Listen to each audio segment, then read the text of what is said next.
chocolat.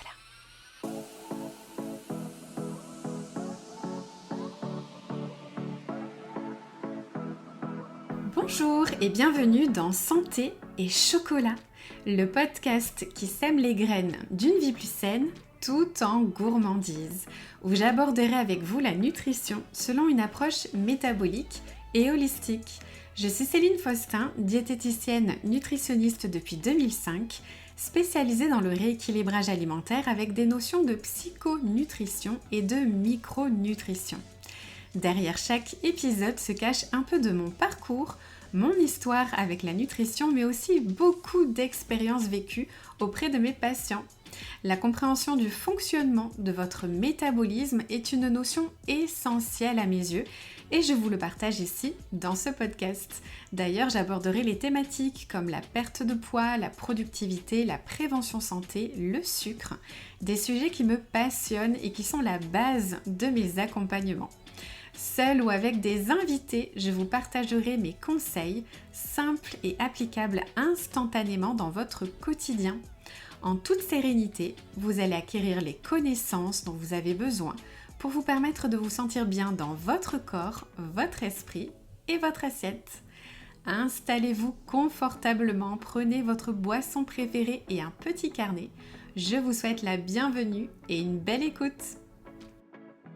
Bienvenue dans ce nouvel épisode du podcast Santé et Chocolat. Aujourd'hui, je vais vous parler d'un véritable atout pour toutes les mamans actives qui veulent mieux manger tout en gagnant du temps et en prenant soin de leur ligne. Si vous êtes souvent débordé, que les soirées passent à toute vitesse et que vous aimeriez pouvoir préparer des repas sains sans y passer des heures chaque jour, alors cet épisode est fait pour vous. Le batch cooking est une véritable clé qui peut non seulement vous libérer du temps, mais aussi vous aider à atteindre vos objectifs de perte de poids. Alors prenez votre carnet, on va plonger dans le monde du batch cooking, adapté à votre emploi du temps chargé. Allez, c'est parti!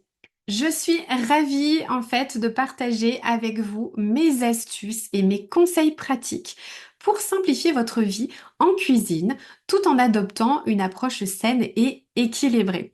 C'est une technique que j'utilise depuis au moins 5 ans maintenant. J'avoue, ça a sauvé l'équilibre de mes repas plus d'une fois. Entre les imprévus et le fait de finir tard le travail, je suis chez moi que vers 19h30, 20h. Je manquais souvent d'envie de cuisiner. Et c'était facile en fait d'aller au plus simple et donc pas toujours équilibré. Je pense qu'on a toutes déjà vécu cette situation. Si vous avez déjà été submergé par la préparation des repas du quotidien, le batch cooking pourrait bien être la solution dont vous avez besoin, vous aussi. Personnellement, ça m'a aidé à gagner du temps, économiser de l'énergie et manger sainement. Alors, je vais répondre aux questions les plus courantes sur ce sujet. Déjà, qu'est-ce que le batch cooking? Alors, le batch cooking, c'est le fait de cuisiner en grande quantité et de planifier les repas à l'avance. Ça signifie que vous consacrez une période de temps spécifique à la préparation de plusieurs repas pour la semaine. Quels sont les avantages du batch cooking? Alors, le batch cooking présente de nombreux avantages. Tout d'abord, c'est un énorme gain de temps. En passant quelques heures en cuisine le dimanche par exemple, vous pouvez éviter le stress quotidien de la préparation des repas et du fameux «Qu'est-ce qu'on mange ce soir?» qu'on connaît toutes. De plus, ça vous permettra de mieux contrôler votre alimentation, d'économiser de l'argent en réduisant les achats impulsifs et de minimiser le gaspillage alimentaire.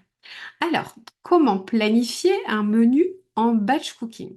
Personnellement, je prépare toujours une soupe, donc chaude l'hiver, froide l'été via des gazpachos par exemple, plus une quiche, plus un gratin, plus une dizaine d'œufs durs, plus un féculent nature comme des pâtes complètes, du quinoa ou du riz par exemple. Et avec le reste des légumes que j'ai utilisés pour les recettes, je fais des poêlés. Astuce pour éviter de préparer, éplucher, découper tout plein de légumes. En fait, je décline un même légume dans plusieurs préparations. Parce que j'achète souvent, par exemple, 1 kilo de carottes, mais je ne vais pas utiliser le kilo entier dans la soupe. Je vais les nettoyer, éplucher, etc. Puis utiliser une partie dans la soupe, une autre partie sous forme de bâtonnet et le reste en poêlée. Et selon les saisons, je vais faire pareil avec d'autres légumes. Ce que vous pouvez faire aussi, c'est faire des listes de vos recettes préférées. Vous faites des listes de tous vos gratins préférés, de toutes vos quiches préférées, de toutes vos soupes préférées. Et comme ça, vous n'avez plus qu'à piocher dans ces listes pour composer vos menus. C'est comme ça que je fonctionne moi personnellement. Ensuite, vous pouvez faire la liste de courses en fonction justement de ces menus, de ces recettes, et ça vous permettra de n'acheter que ce dont vous avez besoin, évitant ainsi les achats impulsifs. Aussi, pour varier les recettes et gagner du temps lors du batch cooking, vous pouvez par exemple faire poêler un mélange de légumes bruts surgelés ou utiliser des aliments déjà cuits. Personnellement, pour faire mes dalles de lentilles, j'achète des lentilles déjà cuites sous vide et ensuite je les cuisine en dalles. Aussi, vous pouvez très bien prévoir des légumes frais pour les recettes et prévoir de faire une poêlée de légumes surgelés bruts que vous assaisonnez vous-même. Parce que le bémol des poêlées déjà assaisonnées, c'est qu'elles contiennent bien souvent du sucre. Après, on n'est pas obligé d'absolument tout faire maison. Par exemple, je ne fais pas mes pâtes à tarte maison. Je pourrais, c'est super simple à faire. Mais je ne me mets pas en fait cette pression-là de tout faire absolument parfaitement. Il faut aussi lâcher prise sur ça. Et quand je l'ai dit à une patiente qui me posait la question, j'ai vu qu'elle était tellement soulagée. En fait, elle se mettait trop la pression à tout faire maison et à ne pas arriver à aussi bien faire que moi. Quand je lui ai dit, ça l'a complètement déculpabilisée. Alors, vous lâchez prise et vous faites au mieux, ok? Alors ensuite, comment j'équilibre mes repas dans la semaine en fonction de ce batch cooking? Alors, comme je prépare les accompagnements des plats principaux, j'ai seulement à ajouter une crudité en entrée et une protéine que je fais cuire à l'instant. Principalement du soja puisque je suis végétarienne, mais vous pouvez aussi bien faire griller votre viande dernière minute au moment du repas. Et d'ailleurs, elle sera bien meilleure que réchauffée. Il peut m'arriver de manger la soupe en entrée puis d'avoir mon plat principal avec la composition protéines plus accompagnement, c'est-à-dire légumes et ou féculents, ou bien de manger une certaine quantité de soupe et de n'ajouter que la protéine. Concernant la quiche, j'en prends un quart avec une grosse salade ou un mélange de crudités et en ajoutant une protéine comme des œufs durs par exemple. Tout dépend évidemment la quantité de protéines qu'il y a dans la quiche. Si vous avez fait une quiche qui contient des œufs, des allumettes de bacon par exemple, ou tout autre type de protéines comme du saumon par exemple, vérifiez si la quantité de protéines est correcte pour une part de cette quiche. Je m'explique. Admettons que vous mangiez un quart de cette quiche et que cette quiche est faite avec 4 œufs et 200 grammes d'allumettes de bacon, entre autres ingrédients évidemment. Vous êtes d'accord avec moi que pour une part qui représente un quart de cette quiche, vous avez l'équivalent d'un œuf, puisqu'à la base il y a 4 œufs, donc si j'en prends un quart, j'ai un œuf pour ma part, plus 50 grammes d'allumettes de bacon, puisqu'à la base il y en avait 200 grammes. Donc ça représente environ 100 grammes de protéines, ce qui est en général suffisant pour compter comme protéines de votre repas, en tout cas pour les besoins d'une femme en général. Les besoins d'une femme en général, parce que ça dépend bien sûr aussi de son âge et de son activité physique notamment, c'est environ entre 100 et 150 grammes de sources de protéines par repas. J'ai bien dit par repas et non par jour, ce qui est bien souvent le cas des femmes aujourd'hui. Elles mangent une seule fois de la protéine par jour, je le vois bien en consultation. Et d'ailleurs, je vous oriente vers l'épisode 1 de ce podcast qui parle du petit déjeuner parce que oui, il faut aussi une protéine à ce repas. Petit aparté sur les protéines terminées. Comment stocker les repas préparés lors du batch cooking? Alors vous pouvez soit les congeler ou les réfrigérer. Personnellement, je mets au frigo. Alors combien de temps les conserver quand c'est au frigo? Donc comme je cuisine pas de viande, je peux me permettre de les conserver plus longtemps. En général, ce que je cuisine le dimanche, on le finit le vendredi et tout est toujours OK. Il n'y a que la soupe que j'essaie de consommer quand même dans les 3 jours, du fait qu'elle soit mixée, bah, ça tient moins longtemps.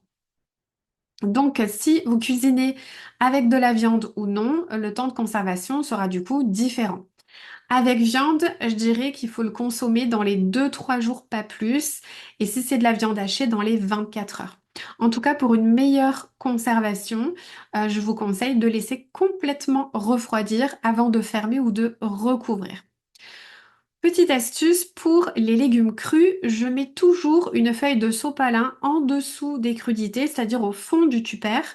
Je mets toujours une petite feuille de sopalin. Quand je mets par exemple des carottes en bâtonnet, du concombre, des carottes râpées, parce que ça permet de les conserver plus longtemps. En fait, c'est l'humidité qui fera que ça devient poisseux. Et ça, du coup, ça n'arrive pas avec le sopalin. C'est un petit peu ma petite technique.